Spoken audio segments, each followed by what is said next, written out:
everyone. Harris O'Malley from DrNerdLove.com. Today, I have done something that I have never done before, and I'm rather proud of it.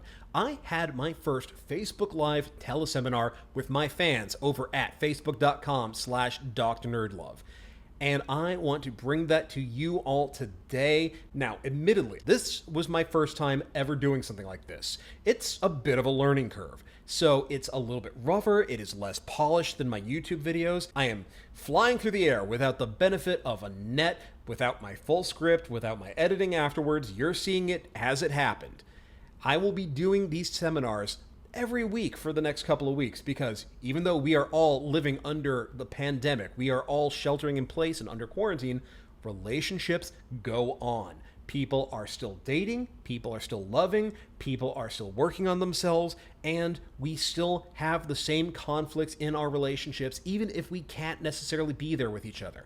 These are happening on Tuesdays at 3 p.m. Central Standard Time at facebook.com/DrNerdLove. I would love to take questions from you when we do the Q&As. I look forward to seeing you there. And now, please enjoy my first live teleseminar, Managing Emotional Health Under COVID-19. Huzzah, y'all can hear me. All right, so we're going to start this over a bit. I'm going to have to edit this when that goes up on YouTube.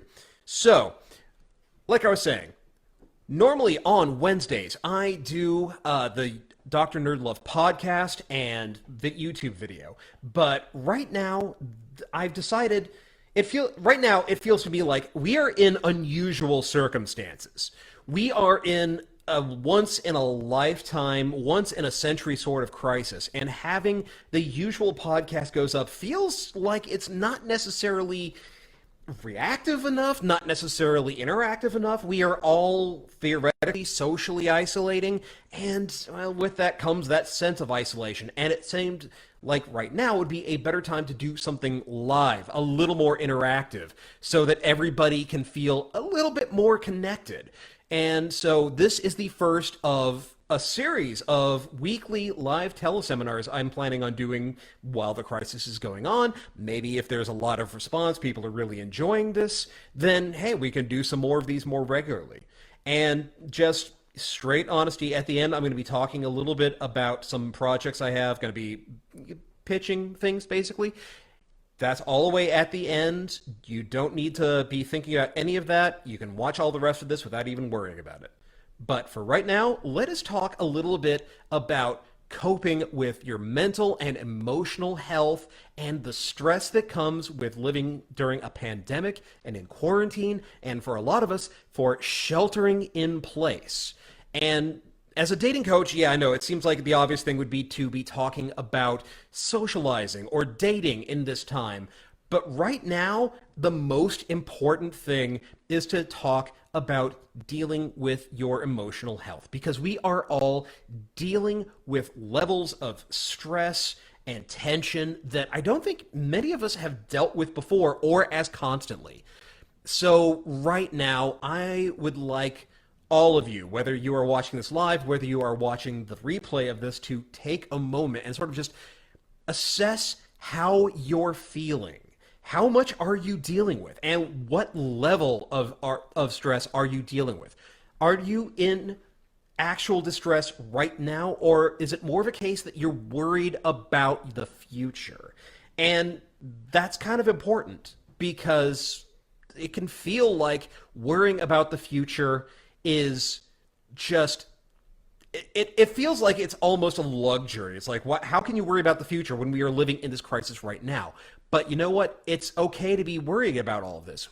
As a species, we do not like feeling we are out of control. And that's just in general. Right now, it feels like everything is spiraling out of control. We are dealing with a lot of uncertainty that almost none of us have had to deal with to this level or for this long. We are uncertain. How long is this going to go on for? What's going to happen to our jobs, to our economy? What's happening to our health? What are the real risks? What are the things that we can do? What is going to happen with our loved ones? The people that we can't be with right now, what's happening with them? And all of that is before we get to issues like cabin fever or trying to get things done while we're locked up and while we're all in quarantine, while we're all sheltering in place. And that's not even getting into things like, hey, my fellow extroverts, and we're starting to climb the walls because of isolation. Because honestly, who thought that, it's one thing to be saying, man, I miss going to bars, I miss hanging out with my friends, I miss being social. Who thought that they were going to be missing total strangers?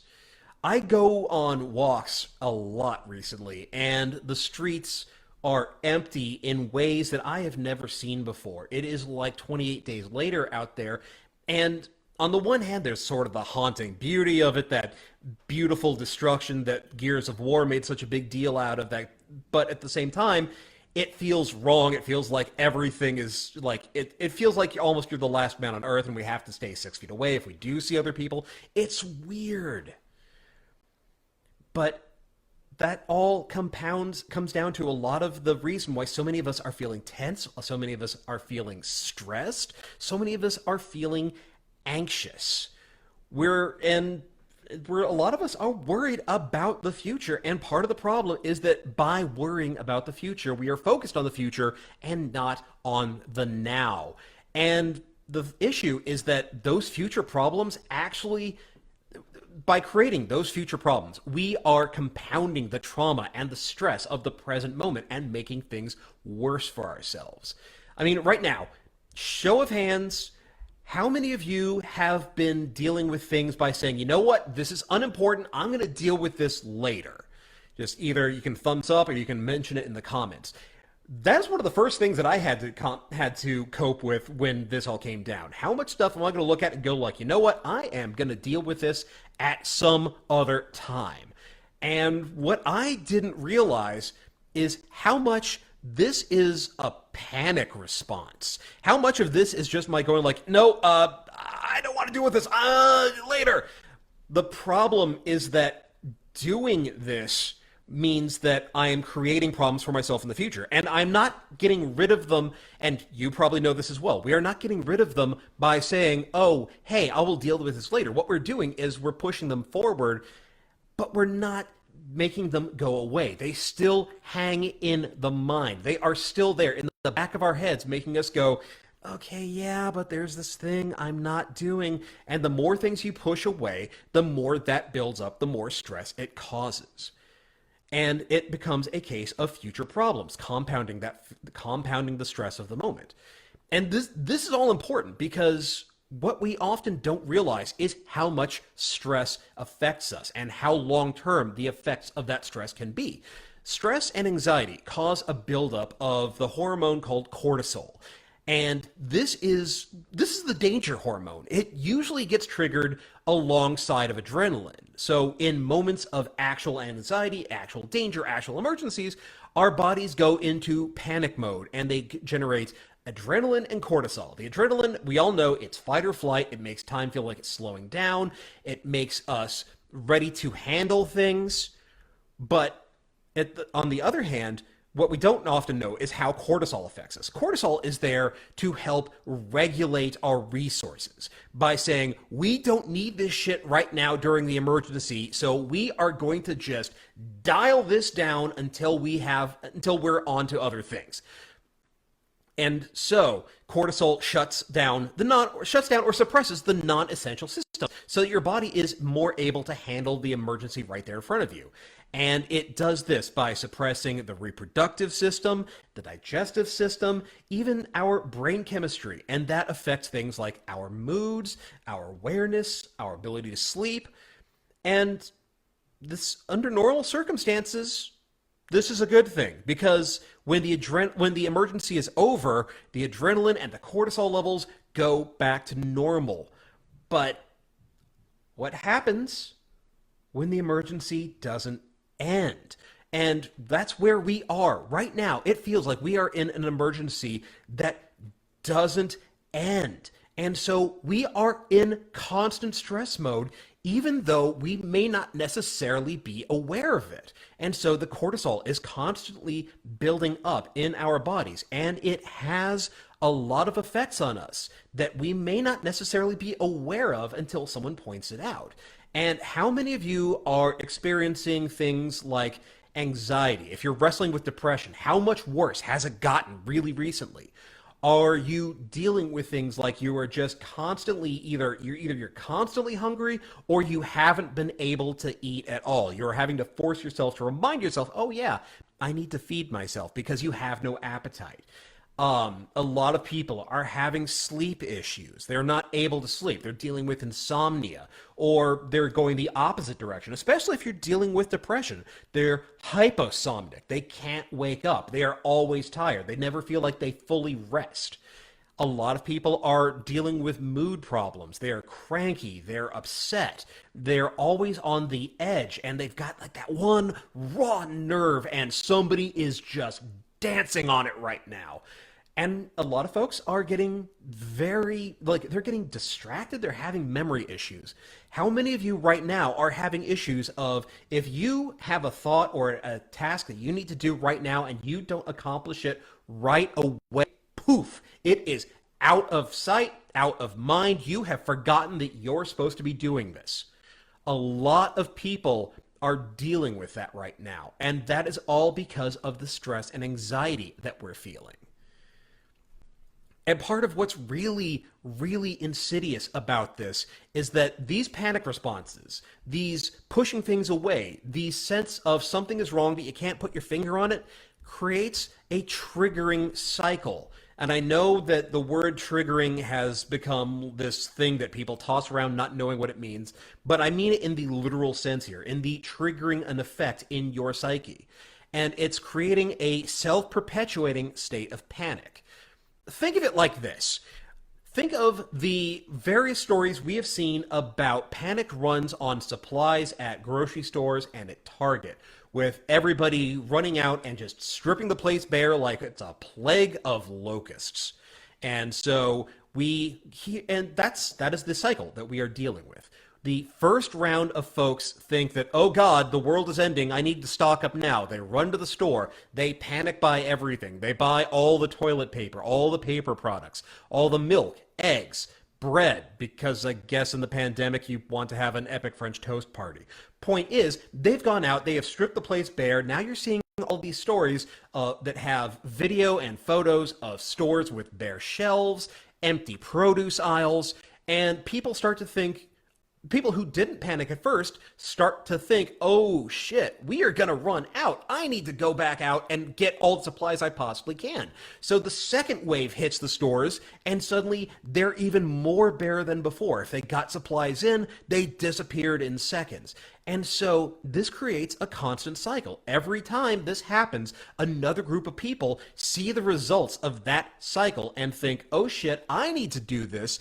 And they go out and perpetuate things, when in effect, if everybody took a breath and took a break, the stores would refresh their stock because we're not running out of things.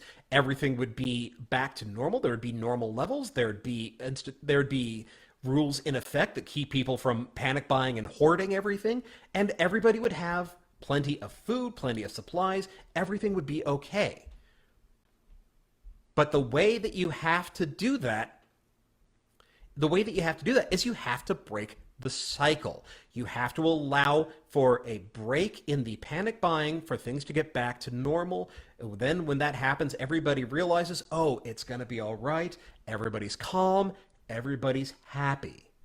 Now, the same goes for your emotions and your anxiety. Right now, the odds are that you are doing a whole lot of things that are just increasing your stress and anxiety without your realizing it.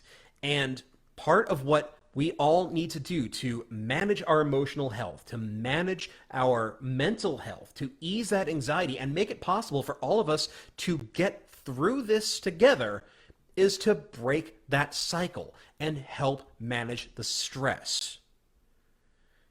And the key to doing this is learning how to manage things, how to reduce the cortisol levels in your body.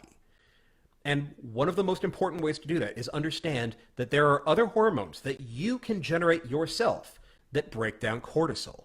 Oxytocin, dopamine, endorphins. Learning how these are triggered in the brains and how to trigger them yourself helps break down cortisol. It helps ease anxiety, and importantly, it gives you that sense of control that you are lacking right now, that makes you feel that everything is spiraling out of control and it's the end of the world as we know it, and nobody feels fine.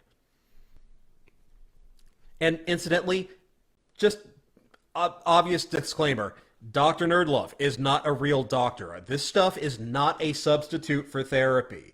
There are a lot of folks with anxiety disorders. There are a lot of folks with emotional disorders. None of this isn't a substitute for talking to your doctor, talking to a professional, taking the meds that you need. Just obvious disclaimer.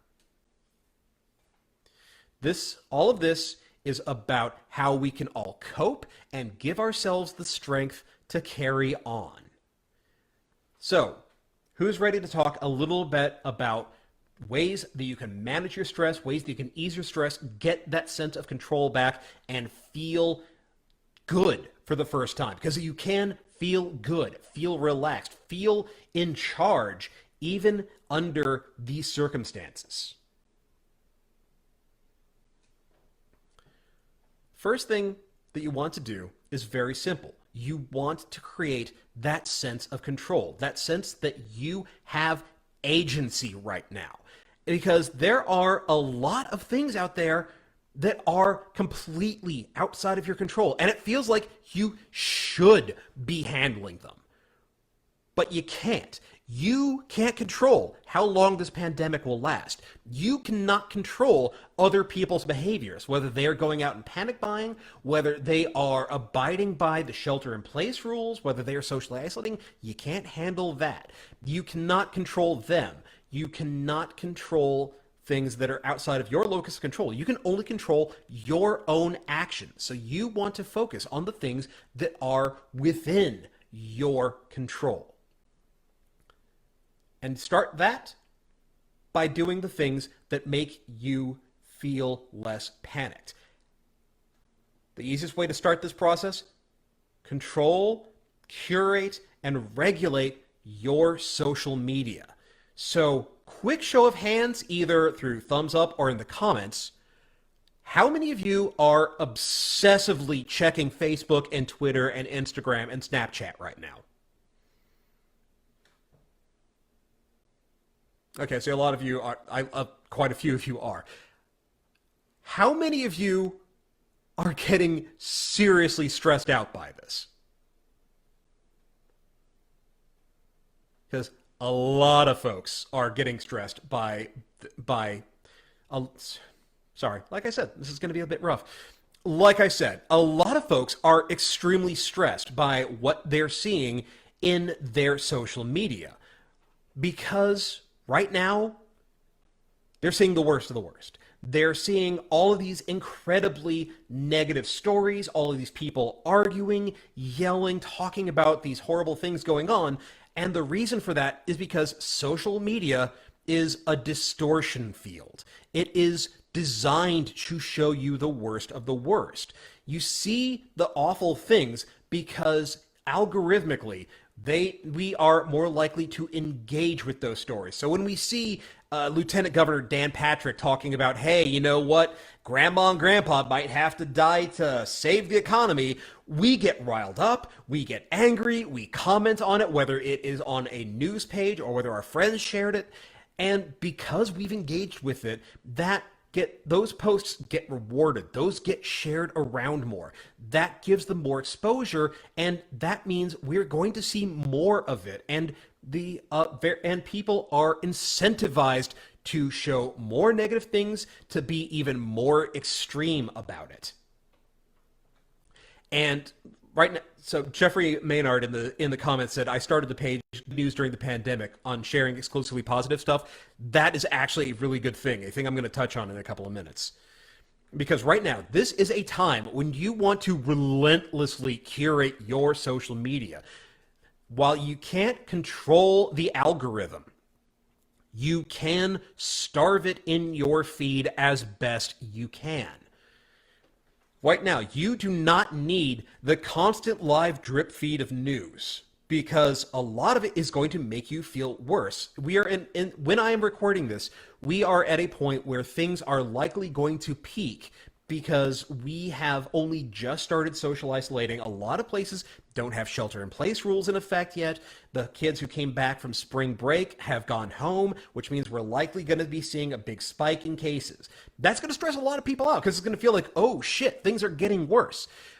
You don't need that constant drip feed because it is going to rile you up. Now, I get it. It feels like you are being a good person by trying to stay up on things, by constantly reading what's going on, by trying to know exactly what's happening right here, right now. But it's not helping you. All you are doing is stressing yourself out with a constant deluge of awful. Constantly reading the news is not going to make things better. It is a false illusion of control. Right now, if important things happen, it will get to you even if you're not paying 100% of attention 100% of the time. But the other thing to keep in mind is even if you're not just constantly reading the news, you're not constantly just looking to see, all right, where are the breakouts, what's coming down the pike. Look at the other places where you're spending your time and the people who you are allowing to have access to your brain. How many of you are reading things like all of the Am I the Asshole posts on Reddit or that get shared on Twitter? How many of you are sharing those right now?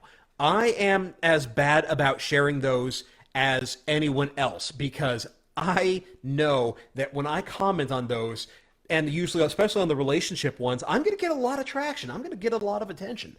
But the problem is that even though I am looking at these to go like, look at this asshole, it's still affecting me negatively. It is still negativity that is taking up my emotional bandwidth, that is taking up my brain cycles, that is making me feel worse, even if I think I am being righteous by saying, look at this dickhead. None of that, all any of that does is remind you, hey, you know what you need to be right now? You need to be upset. You need to be angry. But that is not helpful. That's not healthy.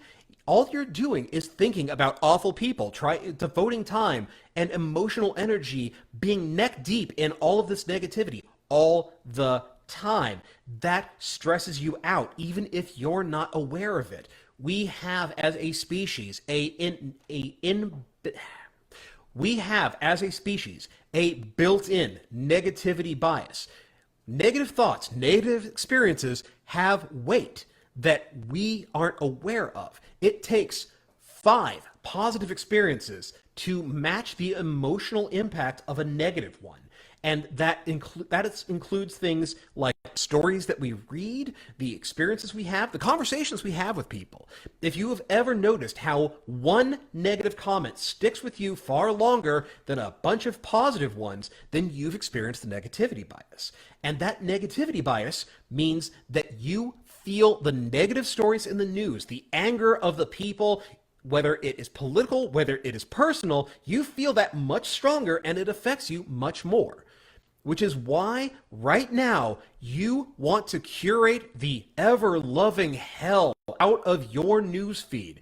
You are allowed to mute folks who are sharing all of the horrible news or constantly making these snarky comments about the politicians, about the election, about Trump, about Bernie, about Biden. I don't care who. You are allowed to mute people for that right now. You are allowed to mute, unfollow, unfriend the people who are relentlessly negative. You are allowed to cut back on trying to keep up with whatever shit Trump just spewed out of the swamp that's going to make things worse.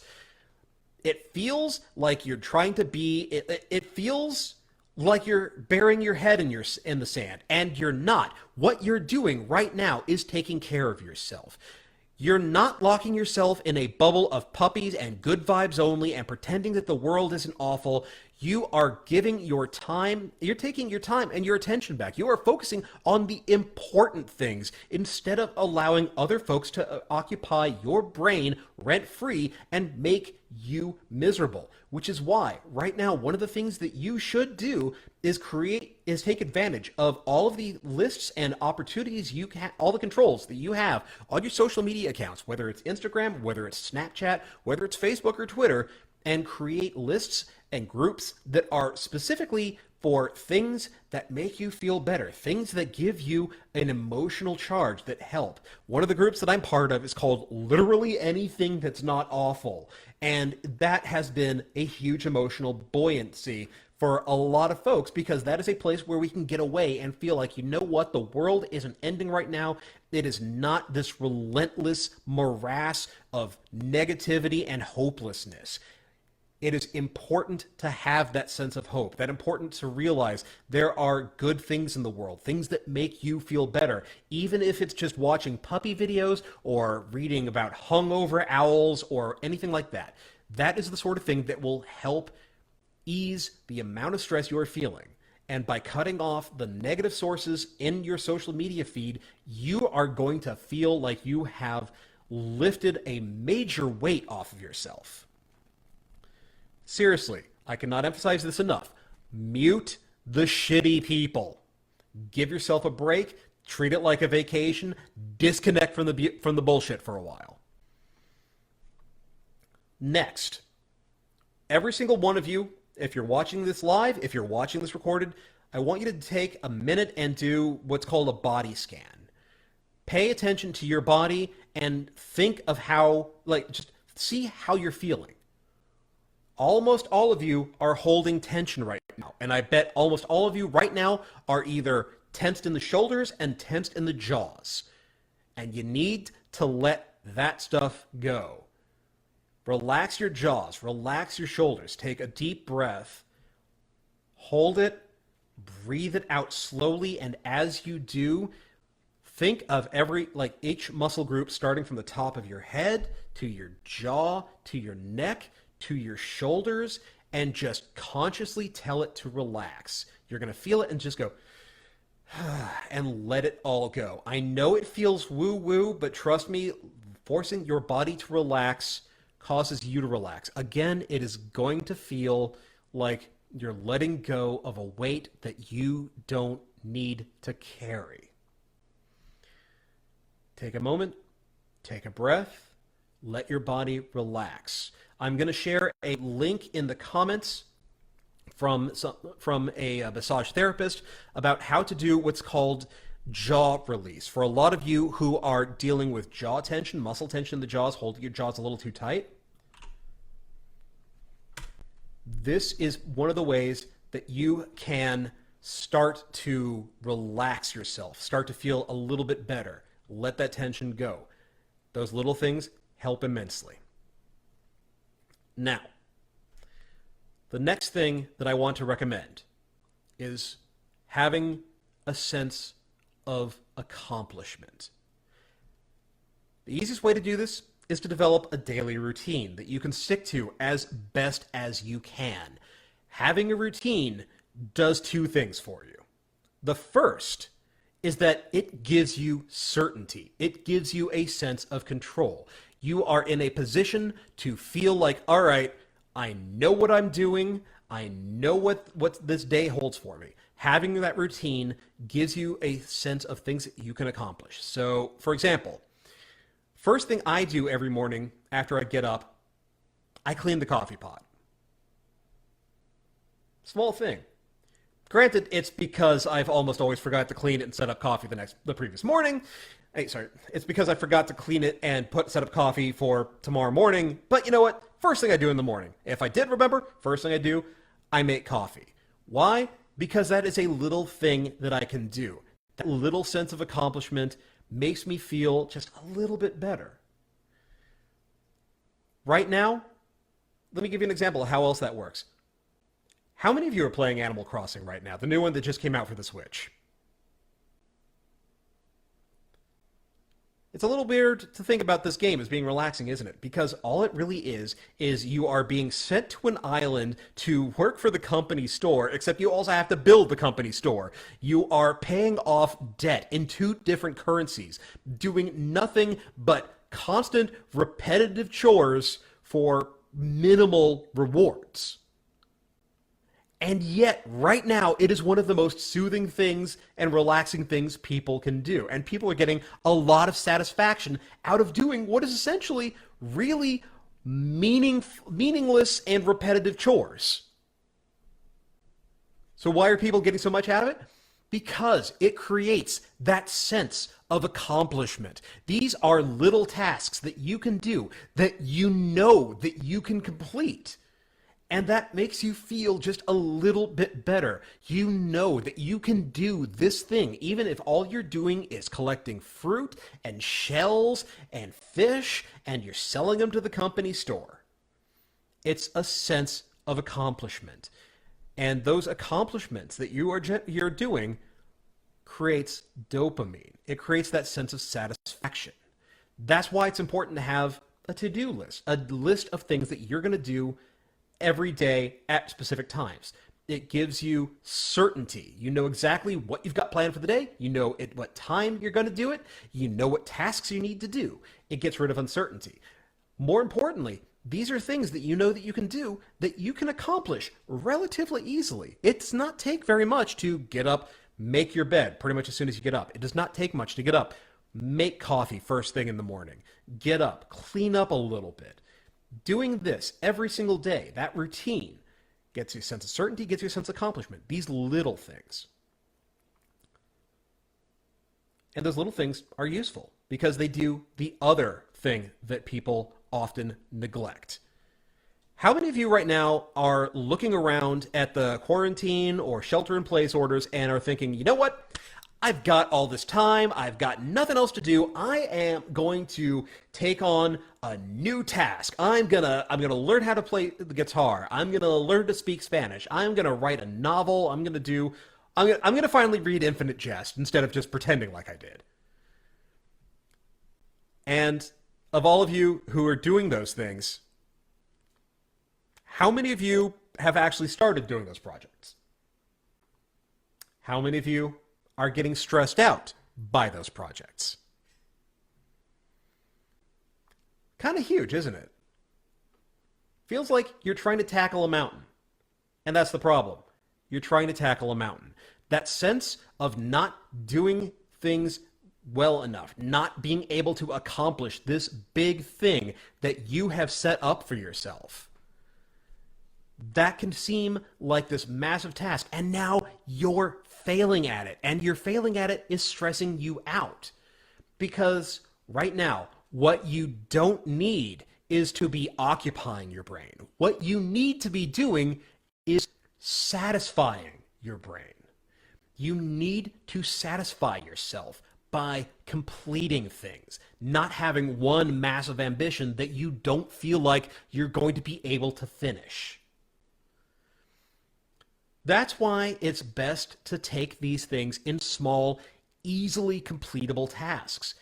How many of you have done something like, say, Couch to 5K? When you do Couch to 5K, those first few exercises are almost insultingly easy. It's like, what the hell are you doing telling me to do this? I can do this with my eyes shut. This is easy. This is insulting. What the fuck? But see, that's the thing. That is the point of it.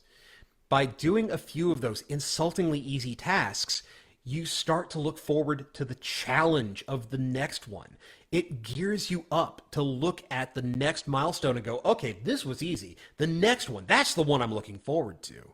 And with each milestone, you complete that one, and now you're looking forward to the next one. You are being taught to look at each step, not at the end result. And by looking at each step, by accomplishing each step, it teaches you that, yes, you can do this thing. That's why it's important to take these tasks in little stages, little easily accomplished stages. Don't worry about trying to learn how to play Malagueña on the guitar. Learn how to do the chords until you've got those down. Don't worry about writing your novel.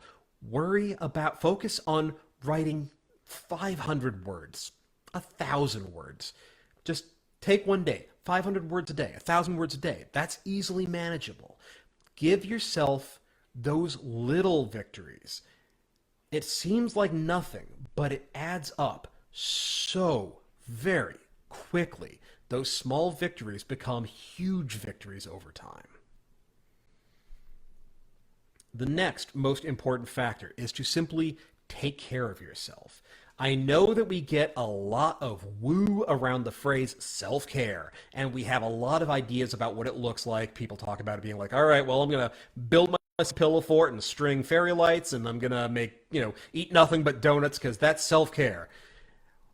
But for all that we treat self-care as being something being self-indulgent, it is more important now than ever before. As I've said, we are all carrying a lot of stress and a lot of pain and a lot of anxiety, and that is hindering us. And it is important for us to take care of ourselves because no one else is, because it is not going to do any good for anyone else if we grind ourselves into dust because we are trying to just keep plowing forward. That's why it's important to check in on yourself. How are you feeling? What are your honest emotions right now? What are you feeling? And those things feel like those emotions. You may not necessarily have words for them. You may not necessarily know what to call them, but you know how they feel. You know how they're making your body react, but you know how they're making your soul react. Picking up on those, recognizing those is important because it shows you what's bothering you and what you need to work on. And the easiest way to deal with all of those is to find ways to ground yourself, to calm yourself, and to engage your body. Remember what I said earlier about relaxing your shoulders, relaxing your jaws, taking a deep breath? That's part of how you know how all of this is affecting your body. So what you want to do when you're caring for yourself is find the ways to help take away that tension, to help ease your mind, and to tell your brain just shh.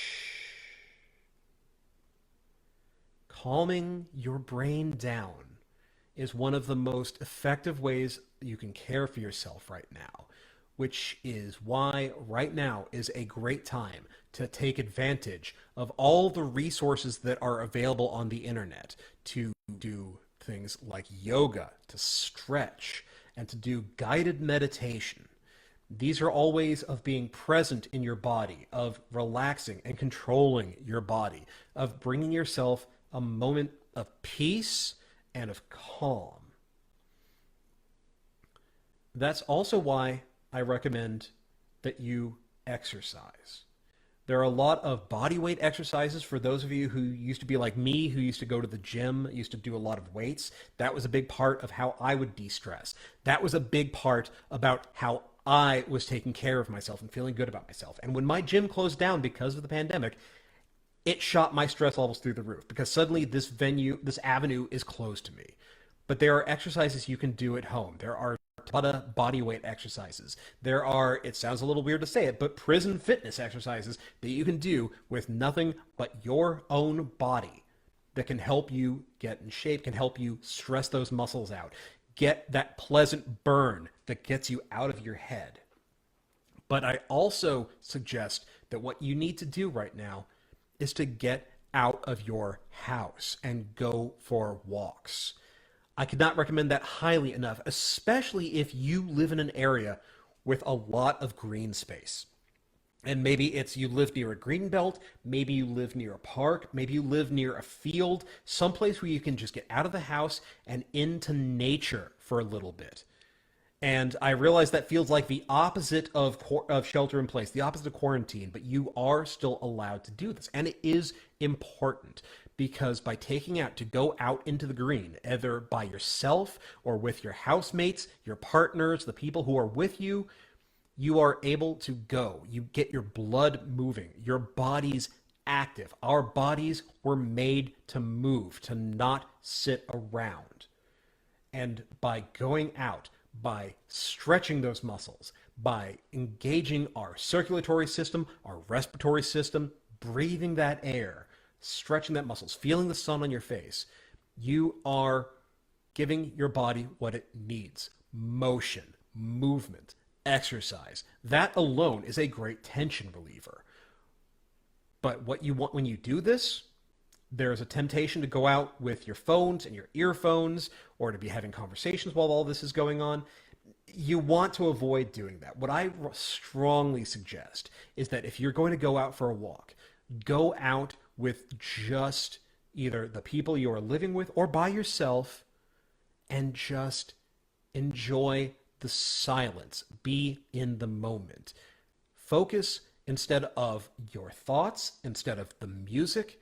Focus on the sounds of the world around you and be present. While you're outside, focus on everything around you. Feel the wind. Feel the way the sun feels on your face right now. What are the smells that you can tell in the air? If I go outside right now, I smell mountain laurel and jasmine blooming, and it makes the wind smell almost like candy, and that just helps me relax and be in the moment. Maybe it's raining where you are. You can enjoy the smell of petrichor. Maybe people have recently cut the grass. Maybe it's the leaves. But focusing on the now, on the moment, on what your senses are bringing to you, grounds you, focuses you on the now, and takes your brain away from the pain and fear of the future. But thing is about self-care, it's very easy to get self-care wrong. How many of you have a comfort food or a comfort ritual that you've been doing almost constantly? How many of you are how many of you are drinking more than you normally do? How many of you are doing things near compulsively that you would not normally do? These are times when comfort becomes punishment in its way. The things that bring you comfort can become a handicap. The drink to relax can become a dependency because you start being unable to relax without it. The comfort food that you eat that calms you down quits being quite so comforting. The point of comfort food is that it's comforting because you have these emotions associated with it, these memories associated with it, but also you don't have it often. Having it all the time takes away those associations, takes away the comfort, and in a lot of ways may even start to stress you out, especially if it's a form of fast food, processed food, snacks, candy, sugar, what have you. That can actually end up making you feel worse and almost feeling like you're locked in a cycle that makes you feel worse. That's why, as best as you can, and I realize that right now, finding, say, fresh produce can be a little rough, but making a point to eat as healthily as you possibly can, being as active as you can, exercising as much as you can, are going to be really important forms of self-care. And the best thing about doing all of these things, about eating well, about being active, about exercising, is that it generates endorphins in your brain. If you have ever heard of that runner's high that people talk about, even if you've never experienced it, you can hear my cat in the background. If you have experienced that runner's high, or if you've heard about it, those are endorphins. Those are the endorphins in your brain saying, yes, that was good. Do more of that. That eases the cortisol. That eases the tension, the stress. It makes you feel so much better. Another thing that you need to do, you need to be realistic. And you need to be easy on yourself. How many of you right now are feeling like you're not doing enough? And that could be about anything. You're not doing enough production. You're not being productive enough at work. You're not doing enough around the house. You're not doing enough to be prepared. You're not watching enough news. You name it. What's going on? What are you not doing enough of? Because for a lot of you are feeling that way. And here's the thing. A lot of that's bullshit. We are in unusual times, and we need to acknowledge that. Trying to force ourselves to respond as though nothing was wrong, and that the only change that has happened is that, all right, now we're working from home instead of working at the office. No, that's not true. Try to pretend like nothing has changed, that everything is normal, and you can keep the routine exactly as you're used to. No, that isn't going to happen. That is bullshit right now. We are in unusual times, and we need to acknowledge that.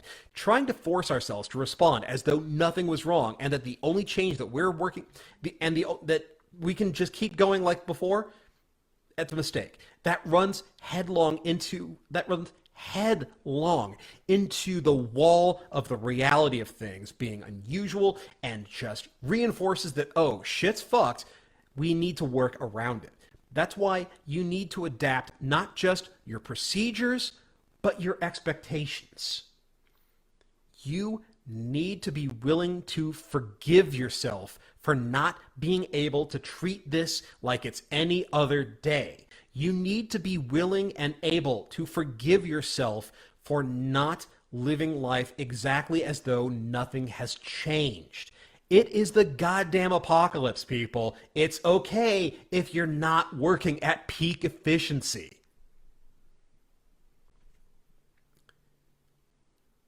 Last thing, and then I'll take some questions if any of you have any.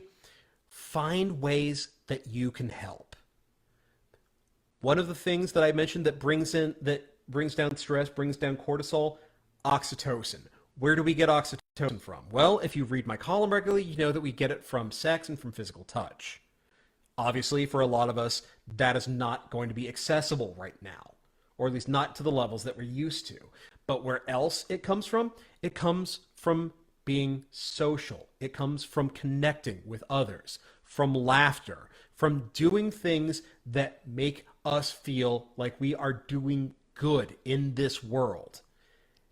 And that's why right now, if you want to lower your stress, to have more control, to feel like you are doing something beyond just waiting for it to all end, find ways that you can help. This is a time when you want to volunteer, to reach out, to connect with people, even if it's in little ways. You might be doing things like starting a group within your neighborhood where you read stories or sing lullabies to the neighborhood kids via Facebook or Instagram Live or Zoom or Twitch.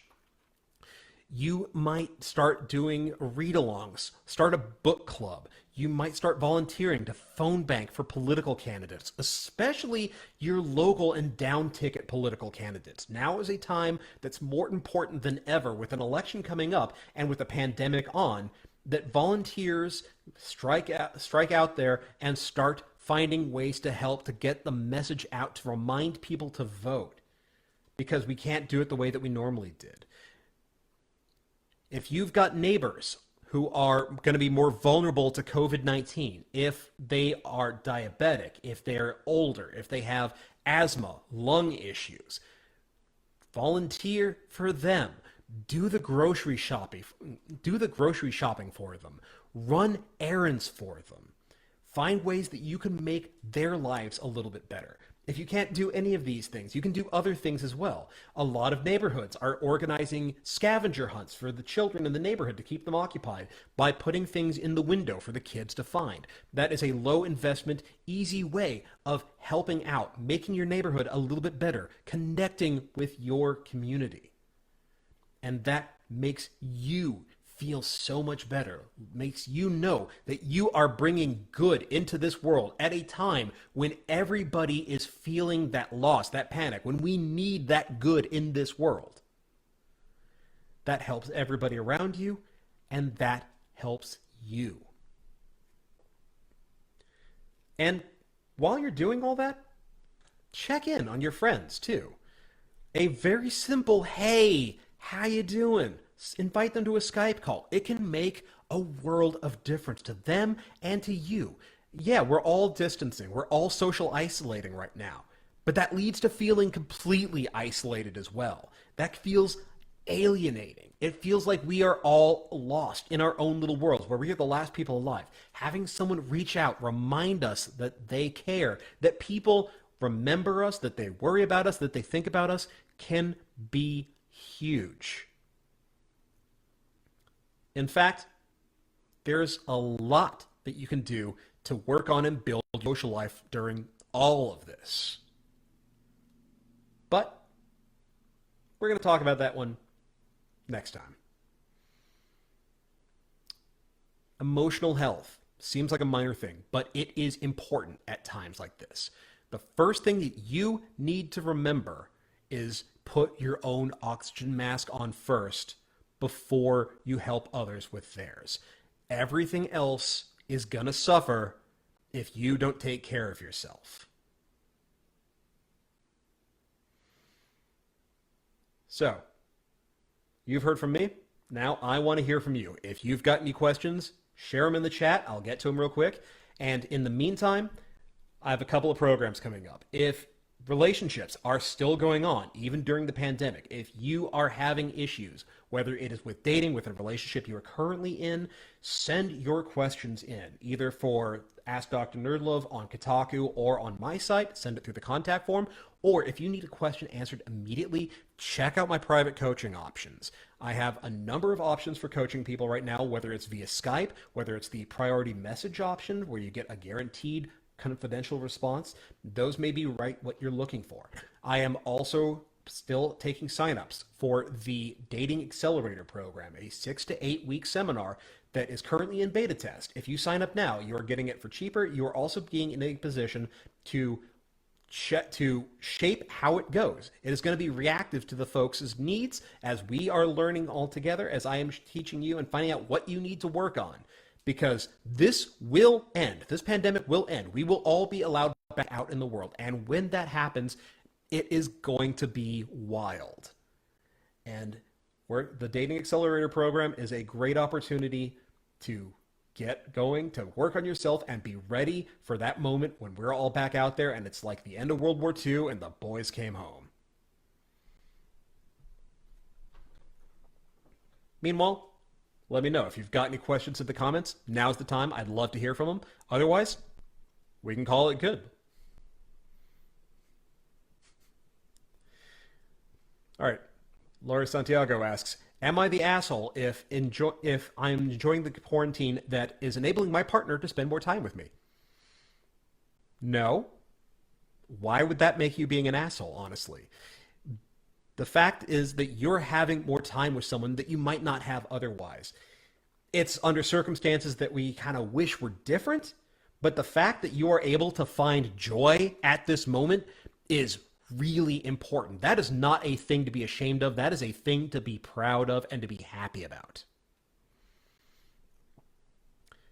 Carrie asks, how do we cope with not being able to see a loved one who is super at risk, like really, really at risk? That's really fucking hard, and I feel you on that. I've got friends who are in that same boat. The way that we handle that is that we contact them and stay in contact with them in any way possible. Right now, telepresence is the best way to handle that. Zoom, Skype, FaceTime, stay in contact with them that way. It's not the same as being able to give them a hug, and believe me, all of us are going to be really touch-starved by the time this is all over with. But you know what? It is still a way of staying in contact. It's still a way of being able to tell them that you're thinking of them, that you care, that you are worried about them, and that can be really important to people right now, especially at this time.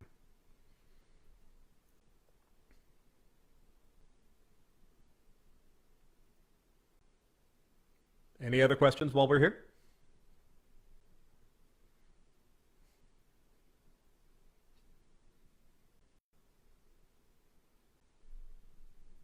Give it a couple more minutes to let the chat catch up. Otherwise, we're going to call it good. The next seminar, this has been a learning experience for me, so I hope it's been good for you guys too. Hope you all can forgive me that it's a little like rougher, a little less polished than we normally do. I'm still learning at this. So next one ought to be even better. Glad that you all have been sticking with me through this. Thank you all so much. All right, last question. I am gonna horribly mangle your name. How? Are online party games a good option, and do you recommend one? Hell yes, I recommend them. Online party games are great right now. Jack games in particular are designed to be played over the internet. There's a lot of variations on them. I also recommend things like MMOs, or if you've got Animal Crossing, you can play that multiplayer to an extent. I also recommend doing my personal favorite is Stardew Valley, because you can play that multiplayer and have a group farm. I don't know the total number that you can have on there. I believe you can have up to 4, but regardless, that is a way of being in contact with folks, doing things together, and feeling connected with them. Chris Viola. Being temporarily laid off due to the pandemic is making me feel useless despite taking on side hustles and volunteer attempts have been declined. Any idea how to minimize that? I'm going to be talking a little bit about things that you can do next week that will be able to make you feel useful. They'll help deal with feeling useless and also improve your social life. But for right now, what I suggest is find the people who need help or who could use your presence in their lives, even if it's in some small, minor way. Like, you may not necessarily be able to be a part of something huge, but even if you can help just like one person, that is going to be big right now, because, like I said, those small accomplishments, those small victories, small achievements, they build up very quickly. And the more of us are like more and more of us are feeling alone and isolated, finding ways to connect, finding people to help realize that they're not alone. That's going to be more important than any amount of productivity, any amount of contributing to the GDP or the economy right now.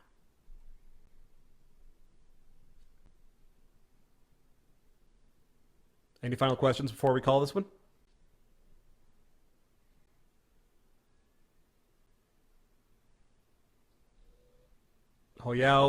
Joao, I'm really sorry about however I'm mispronouncing your name. Do me a favor, let me know how I can pronounce that so next time I don't completely mangle it. Otherwise, everybody, thank you so much for being part of this. It has been a learning experience for me. I hope it has been useful for you guys. I hope you all enjoyed it. We're going to do this again next week, same time, same place. Looking forward to seeing y'all there. In the meantime, I will see you next time with more about love, sex, dating, relationships, self-improvement. See you then. Thanks for watching.